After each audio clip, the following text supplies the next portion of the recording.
Roscoe's Repairs here. Today we are going to do a compression test on a Mini Cooper. It's fairly easy to do.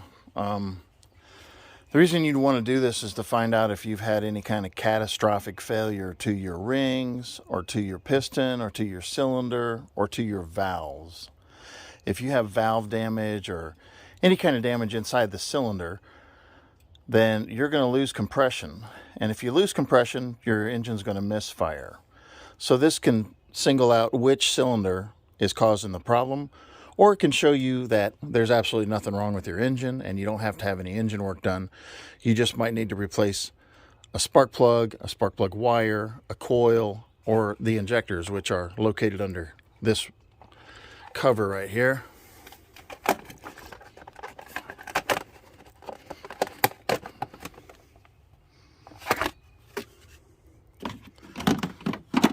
All right, so let's get on this. When I did this one, I had a cylinder 2 misfire.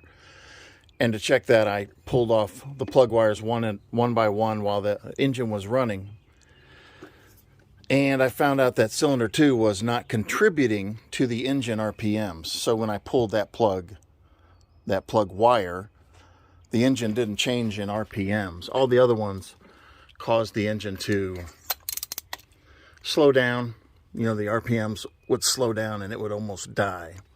So right now what I'm going to do is I'm going to remove all the spark plugs, and I'm going to take a compression tester that you can rent from AutoZone or Advanced. I don't know if Advanced does it. I know AutoZone does. So you're going to take your compression tester and you're going to screw the end into the cylinders where the spark plug goes, and you're going to crank the engine over.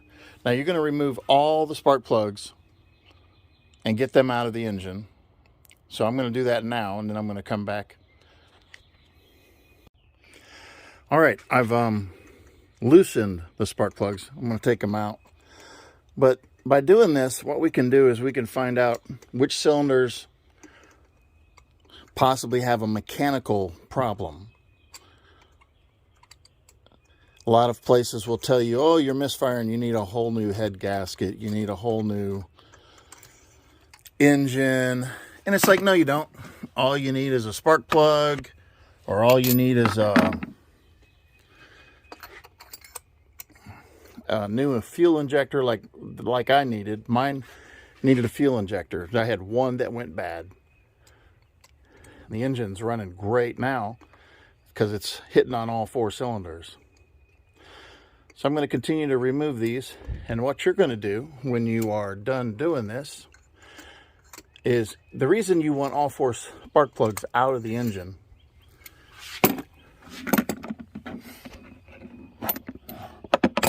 is so you can take this compression tester and screw it into each cylinder.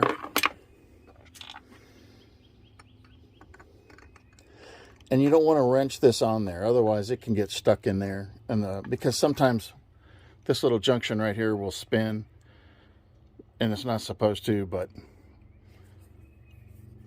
it'll spin and get stuck in your cylinder. See how this spins independent? Well, this one's kind of old. I've had it for a long time, but still works. Still lets me know if the compression is good. So don't cross thread this, obviously, but you're going to screw this into each cylinder. You're going to want to remove all 4 spark plugs. The reason why is so that when you're cranking it over, you don't have resistance on the other plugs that will affect your compression reading. Once I get this screwed in,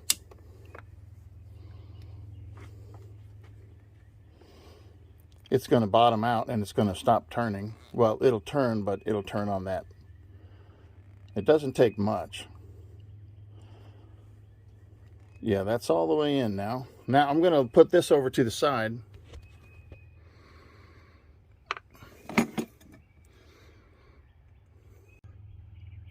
I'm actually going to face this kind of toward the driver's side so I can see it while I'm cranking the engine.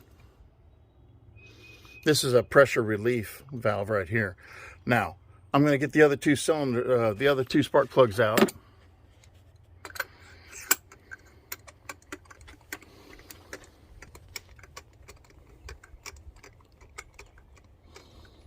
And again, I loosened these up. That's why I'm able to unscrew them out of here.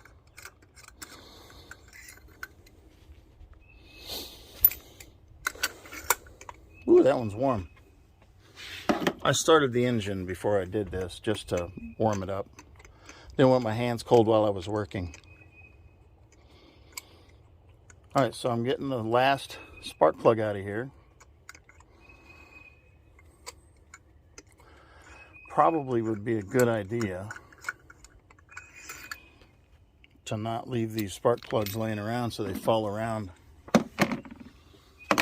while I'm doing this test.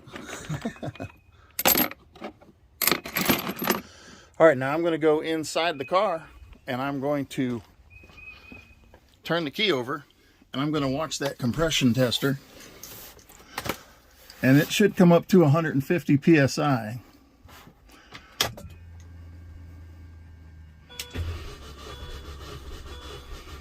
You can see how every time it pumps and cranks that the pressure goes up on it. Now the nice thing about this, it will hold that pressure, and see, that's a good cylinder. So I'm going to press the pressure relief, disconnect it. We're going to go to the next cylinder. So I'm unscrewing this.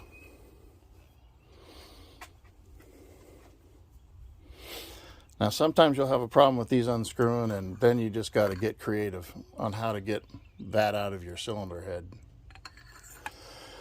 So here's the number 2 cylinder. You'll basically do what I just did with all 4 cylinders, and it will show you the compression or the integrity of the cylinder that you're testing. That's pretty much it. You're going to do this on each cylinder. And when you're done, it'll tell you which cylinders you have that are good and which cylinders you have that are losing compression, and then you got to take the engine apart and figure out what it is that's causing the problem. All right, so now I'm going to put that where I can see it from the cockpit.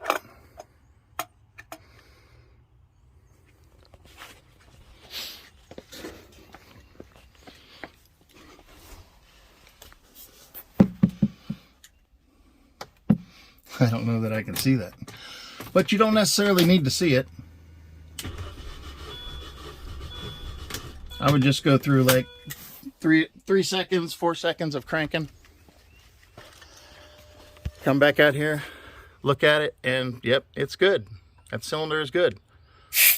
Now the reason that one may have been higher, I mean, there could be a little difference in the cylinders, but I don't think so. I think I cranked that one 4 times and I cranked the first one 3 times, but you will get some pressure, that a little bit of difference.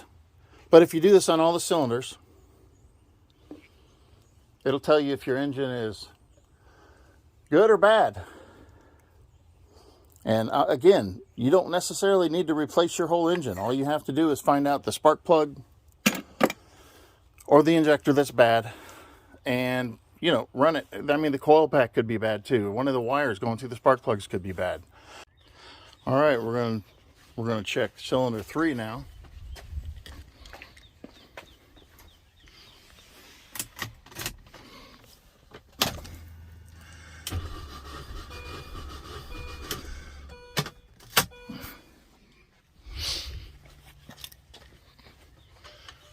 Yep, cylinder 3, that's good.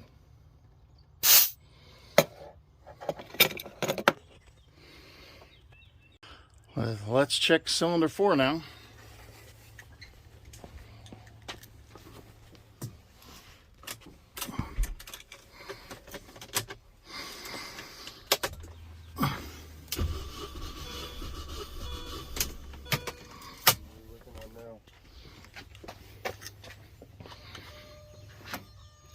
It's good. Now on your plug wires, the coil itself has the numbers of which plug it is. 1, 2, 3, and 4. 1 is over here on the fan belt side. Yeah, the fan belt. Well, the water pump belt, whatever, the serpentine belt. This is number 1. And the transmission side is number 4. If you want, I'm going to go ahead and simulate a cylinder misfire. Let's just say cylinder 2 was missing. Let's say the injector wasn't working. So I'm going to unplug this injector. That's right, I'm undoing the lock, and I'm going to push on this black tab and pull the injector wire off. You're going to hear the engine change RPMs. You hear how it's missing. It's going puff, puff, puff, puff. So if I pull off the spark plug wires one at a time, if the engine slows down, then that means this cylinder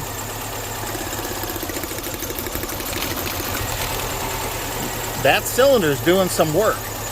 This cylinder right here, because I have the injector unplugged, or let's say that there was a clogged injector, this would be exactly like that. Didn't change the engine at all. Now listen to it clicking. You hear it popping? It's throwing a spark. It's wanting to spark, so you know your coil's working. And because of that, when I plug this back in, nothing. No change in the engine. Let's do cylinder 3. Definitely a difference. You can hear that engine slow down and want to die. Let's do this one. Definitely a difference. So, we know that it's either the spark plug, or we don't think it's the wire because the wire's throwing a spark. And it can't be the coil because there's a spark out here. Now that spark could be mistimed or something like that, but that's a whole nother issue.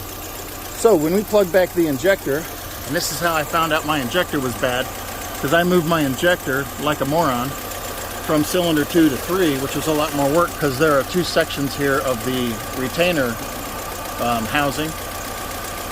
I should have just moved cylinder 2 to cylinder 1 because then I'd only have to take this off once I pulled the rail out. Alright, so we know this was the problem, and that's how you diagnose which cylinder is missing. I'm going to plug this back in, and if I can.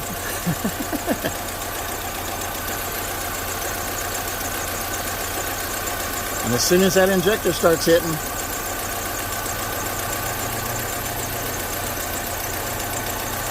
and lock it.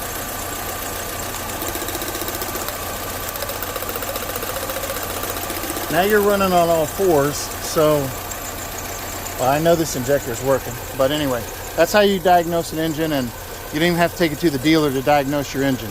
You can do it yourself, save a lot of money.